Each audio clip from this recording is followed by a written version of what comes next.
to you. So, I'm David Whale. You can find me on Twitter, Whaley Geek.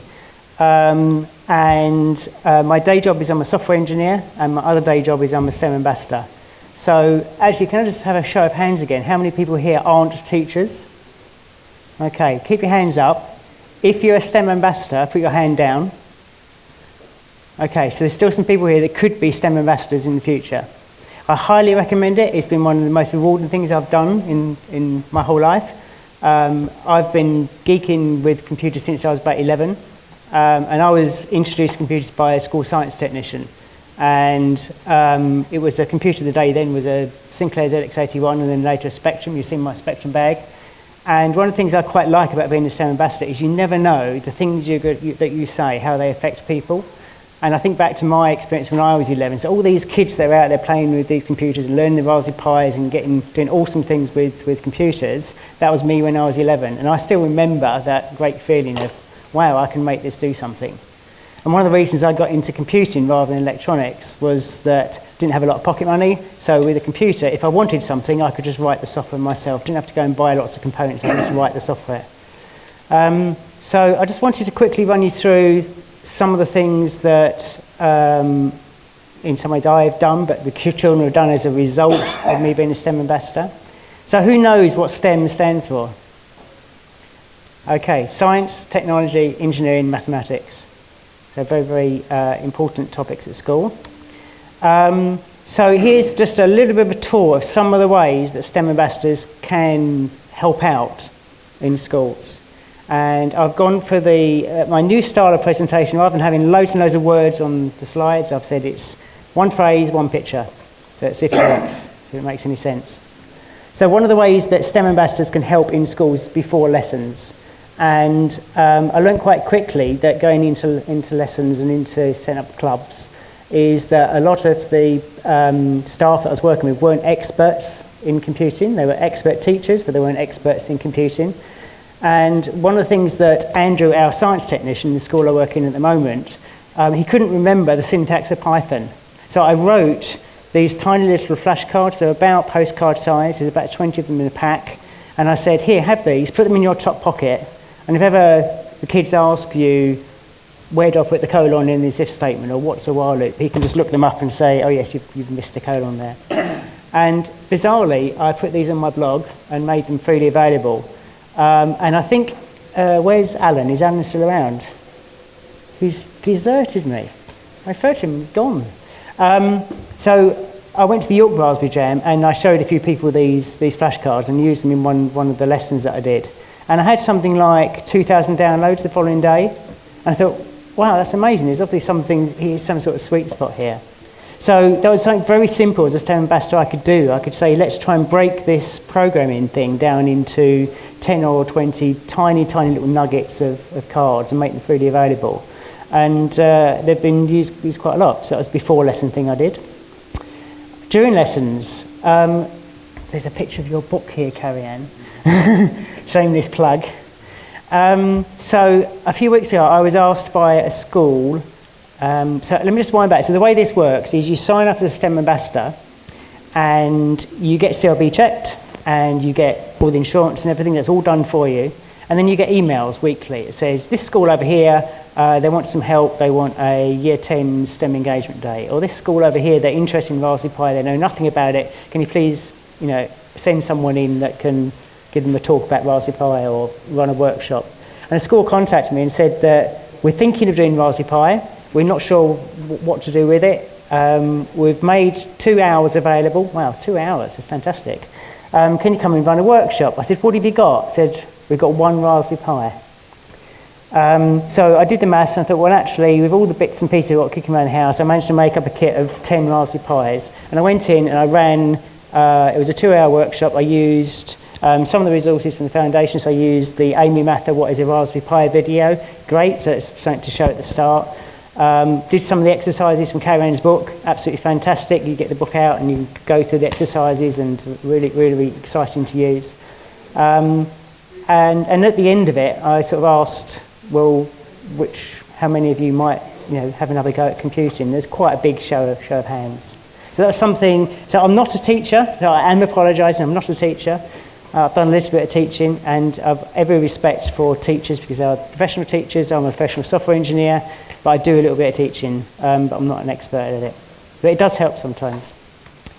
After school, so we were running a school club in Harlow in Essex, where I'm based, and some of the kids were writing these games and wanted to work out how to put sounds in them. And again, teachers and science technicians didn't have the time to investigate it, so I stayed behind after the school club and spent a little bit of time surfing the web and working out how to get the sound working and how to write that into a game.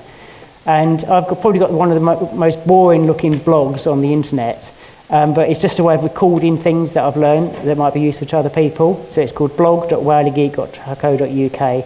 Interestingly, if you type Wiley Geek into Google these days, I'm on about first 7 pages. So there's lots of little snippets of useful information. As we learn things, that's really useful. Someone else might find that really useful. It goes on the blog. So have a look at that, and there's a whole load of ideas and little things to get going. Another thing, so I work through the Institution of Engineering Technology, which is a professional organisation for engineers. And one of the things I get requests from them to go into schools and help set up careers fairs. So often set up a stand, they give me loads of leaflets, give me loads of engineering information to hand out. And actually what I've discovered is that it's quite boring just standing there handing out leaflets. Everybody hands out leaflets. And the kids, they come away with bag loads of leaflets, and they're probably, I don't know whether they read them or not. So this was a very early stand where I had loads of leaflets and loads of pens and giveaways and things. There is a Raspberry Pi on there, you can see it.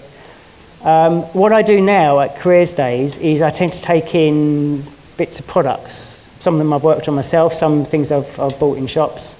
And when people come up to stand, I just talk to them and say, well, here's a mobile phone, or here's an iPod or something. What sort of engineering went into making that? And as a STEM ambassador, trying to make the links in their mind as to, well, what is an engineer? When you say an engineer, there are lots of engineers. There's software engineers, hardware engineers, mechanical engineers. I'm just trying to get them thinking about what an engineer does, and how many engineers might be involved in a particular project, and how they might get involved in it, and perhaps signposting them to information about careers.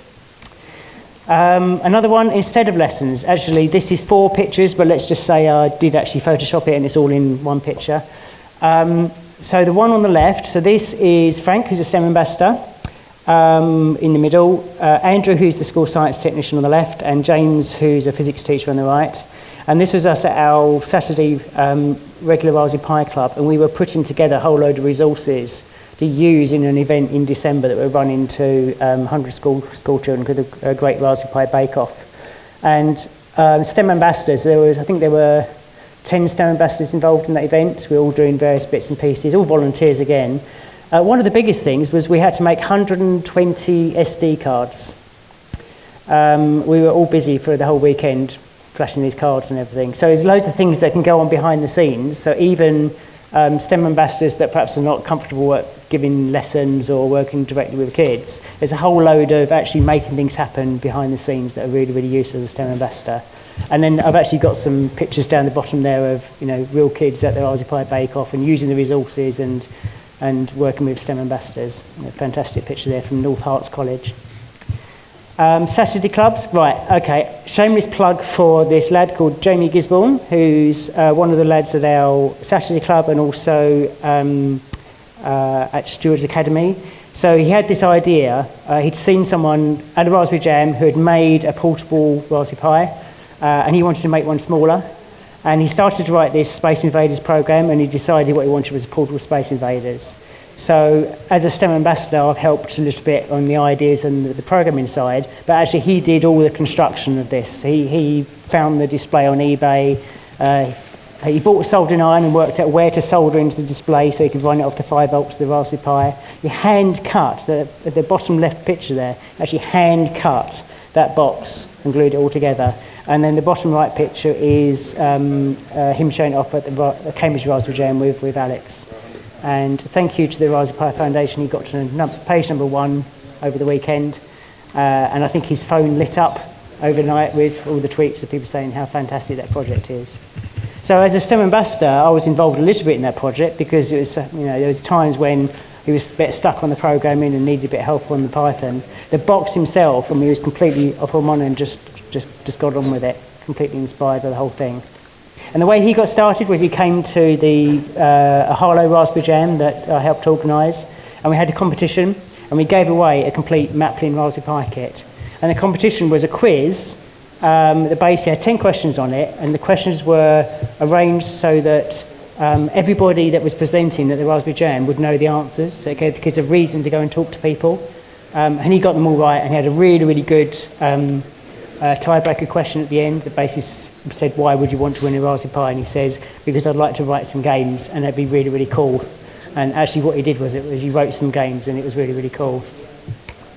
Here's the Raspberry Jam. So the person in the red on the left is Michael Horn. So he came to our Harlow Raspberry Jam.